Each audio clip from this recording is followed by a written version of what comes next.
فضائل اہل بیت کو بیان کرنے کے نام پر اہل بیت کی توہین ہو رہی ہے کھلم کھلا ممبر سے، اور آپ یقین کریں نیچے جو ہے نا ہزاروں کی تعداد میں سینکڑوں افراد جو ہیں وہ واہ واہ کر رہے ہیں اور نعرے لگا رہے ہیں ہاں کہ وکیل حق جناب سیدہ.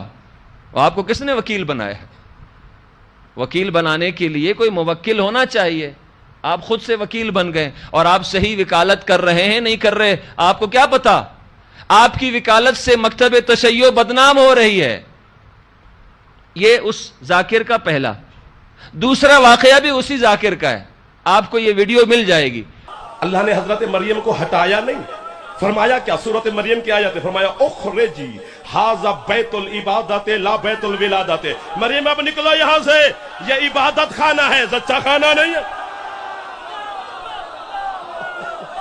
جناب مریم اور جناب امیر المومنین کی والدہ حضرت فاطمہ بنت اسد سلام اللہ علیہما کا موازنہ کر رہا ہے کہ مریم کو خداوند عالم نے کہا کہ تو اس پاک مقدس جگہ سے نکل جا، یہ زچہ خانہ نہیں ہے، جبکہ جناب فاطمہ بنت اسد کو بلایا خانہ کعبہ کے اندر، دیوار در بنی اور جناب فاطمہ بنت اسد داخل ہوئی. یہاں تک تو بات صحیح ہے، لیکن آگے کیا کہتا ہے کہ قرآن میں لکھا ہے، قرآن کی آیت ہے کہ خداوند عالم نے جناب مریم سے کہا اخرجی، نکل جا میرے گھر سے.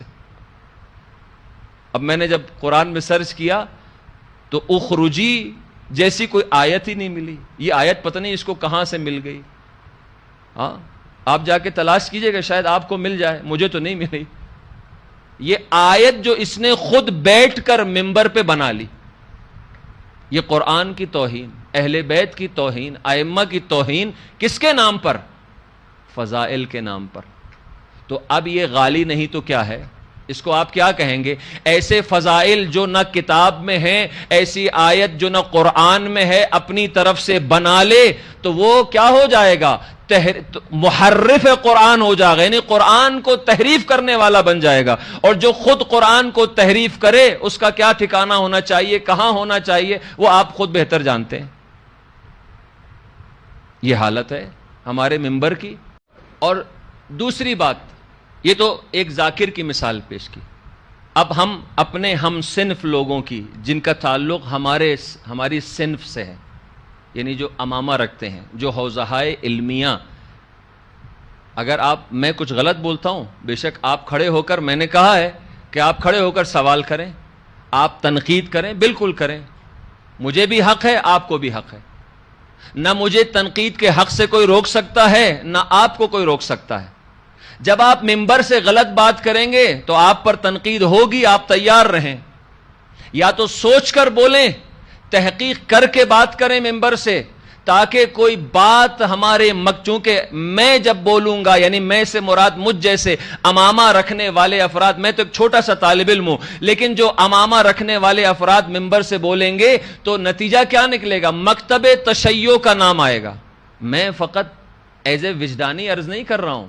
آپ میرے گھر میں نہیں آئے، آپ امام بارگاہ میں آئے ہیں، آپ فرش عزا پر آئے ہیں. یہ ممبر ہاں اہل بیت علیہم السلام ہے، ممبر عزاداری ہے، ممبر امام حسین ہے. تو اب میں یہاں سے بات کر رہا ہوں، یعنی کیا؟ مکتب تشیع کی نمائندگی کر رہا ہوں. ایسا ہی ہے نا؟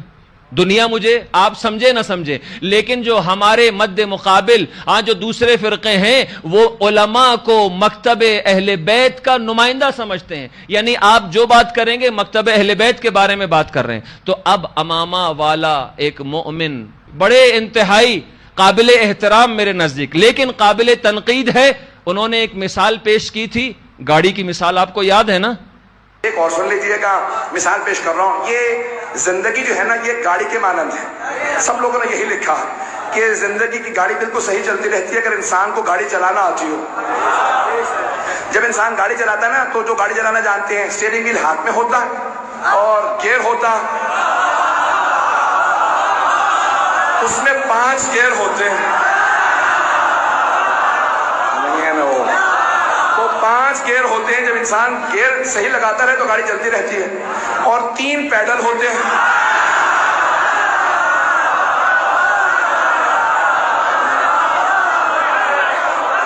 گاڑی کی بات کر رہا ہوں. اس میں 3 پیڈل ہوتے ہیں, ریس کا ہوتا ہے, بریک کا ہوتا ہے اور کلچ ہوتا ہے. تو ایک بات, زندگی کی گاڑی بالکل صحیح چلتی رہے گی اگر 5 کو تھامے رکھو ہاتھ سے اور 3 کو پاؤں میں رکھو.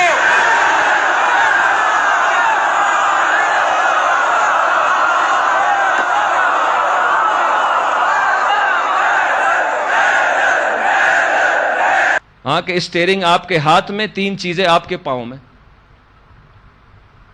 ہاں 3 چیزوں کو اپنے پاؤں کے نیچے رکھو اور ایک کو اپنے ہاتھ میں رکھو مضبوطی سے تھام کے. ٹھیک ہے, اس میں ایک سپیڈ ہے, ایک کلچ ہے اور ایک بریک ہے. یہ 3 چیزیں پاؤں میں ہوتی ہیں. ہاتھ میں 2 چیزیں ہوتی ہیں, اسٹیئرنگ بھی ہوتا ہے اور گیئر بھی ہوتا ہے. ٹھیک ہے, لیکن انہوں نے مثال کیا دی تھی مجھے کنفرم یاد نہیں ہے, لیکن اتنا پتا ہے نا, آپ کو بڑا مزہ آیا تھا اس وقت مثال سن کے. آپ سب نے دل میں واہ واہ کہی ہوگی, کہی تھی نہیں کہی تھی؟ آپ میں سے بہت سے لوگوں نے واہ واہ کی.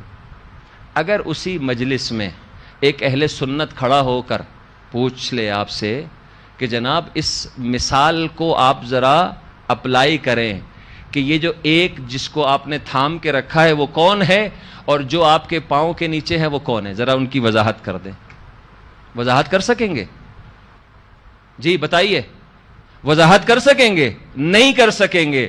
اگر ایک اہل سنت آپ کی مجلس میں آیا ہے امام حسین کے احترام میں, اہل بیت کے احترام میں, آپ کی یہ مثال سن کر اگر وہ کچھ کہہ نہیں سکے, اگرچہ آپ پر ایف آئی آر نہیں کاٹ سکے, کیوں؟ چونکہ آپ نے نام نہیں لیا. یہ ایف آئی آر اس پہ نہیں کٹتی چونکہ آپ نے نام ہی نہیں لیا. آپ کچھ بھی کہہ سکتے ہیں, میری مراد یہ تھی وہ تھی, آئیں بائیں شائیں کر سکتے ہیں. بے شک قانوناً آپ گرفت سے باہر ہیں, لیکن اس کے دل میں جو گزری ہے وہ آپ اسی سے پوچھ سکتے ہیں کہ جناب اسے پتا ہے کہ آپ کی مراد کون کون ہے, آپ کیا کہنا چاہتے ہیں. کل وہ آپ کی مجلس میں آئے گا؟ قطعاً نہیں آئے گا. تو اس سے آپ امام حسین کو فائدہ پہنچا رہے ہیں, نقصان پہنچا رہے ہیں. جب اہل سنت مجالس امام حسین میں نہ آئیں, آپ کے ان طنز اور لطیفوں اور ان چٹکلوں اور ان چٹخاروں کی وجہ سے اگر اہل سنت مجالس عزا سے دور ہو رہے ہیں, تو کیا آپ امام حسین کے مقصد کی تبلیغ کر رہے ہیں یا امام حسین کے مقصد کو نقصان پہنچا رہے ہیں؟ میں سمجھتا ہوں نقصان پہنچا رہے ہیں.